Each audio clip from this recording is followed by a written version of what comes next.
Hi, welcome to Road Bike Culture. I'm your host, Kevin Isley. Today we're going to talk about my trip to Bergen, Norway.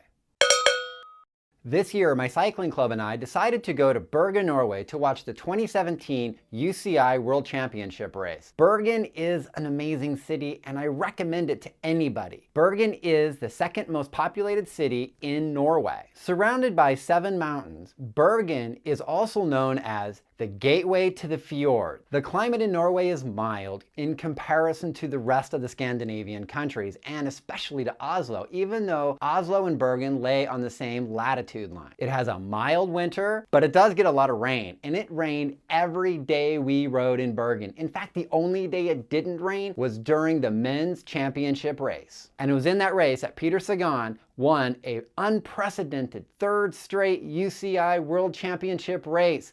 Holder of the rainbow jersey 3 consecutive years. Has never been done. But as much as I hate to say it, I didn't come here for the race. I came here to ride on new roads and to surround myself in the culture of cycling, to meet people who love cycling, to ride with people who love cycling. And because of this, I had an awesome vacation in Norway. We rented an Airbnb in the city center, which we thought would be great. It put us right there in the middle of everything, all the action. And when we were leaving the airport, heading in, we realized that all the city streets are blocked off and there's no way to get to the city center in a car. So this added another 2 hours of driving around, trying to find the right place to get off and get in. And really, we just had to sit there for like an hour and wait for them to open the roads before we got to our destination. On day 1, we rode about 33 miles out to this bakery that our friend Josh had recommended. He found it on Strava through a lot of local riders. He read about this bakery, so we said, let's ride out there. From the minute we got on our bikes, it was raining. It rained the whole ride, but this bakery was totally awesome. And my friend Michael Alvarado over at the Velocurion station, he made a really good video about this, so I'm gonna put the link down below for you to see what our day 1 ride was like.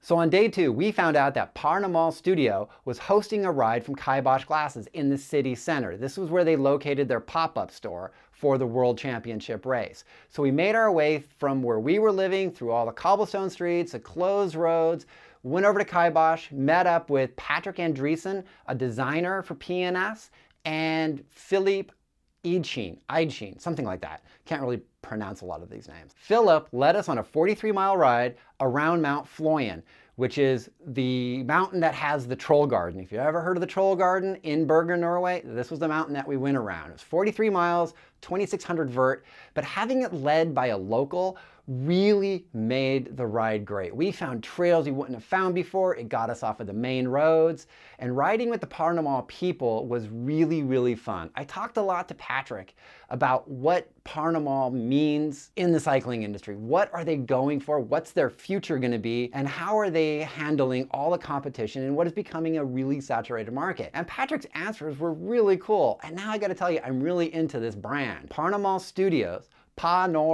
Studios is a unique company because it was founded by a fashion designer named Carl Oscar Olsen, who started Woodwood. I'm going to make a video about this coming up because I learned a lot about this company and it's really fascinating and I can't wait to tell you about it. But this ride, it rained from the second we started until we were done at about the last third was a lot of heavy rain, but it was really, really fun because it's Norwegian riding. I mean, it rains there a lot. So you have to like riding in the rain, be comfortable with riding in the rain to ride in Norway. So if you're planning a vacation to Bergen, Norway, bring a rain jacket. It rains 260 days out of the year. It's insane, but it's fun, it's green, and it's really beautiful. Like I said, I came here to immerse myself in the culture of cycling, to meet people who are the movers and shakers of where design is going. And on this ride, I met a person named Thomas Rode, and he is the lead designer for a helmet company called Sweet Protection. You may have heard of Sweet Protection because they make mountain biking helmets and they make skiing helmets here in the US, but they don't have a road helmet here yet. But they do have a road helmet. It's called the Falconer. And after the ride, I was able to meet up with Thomas and get an interview from him. And next week,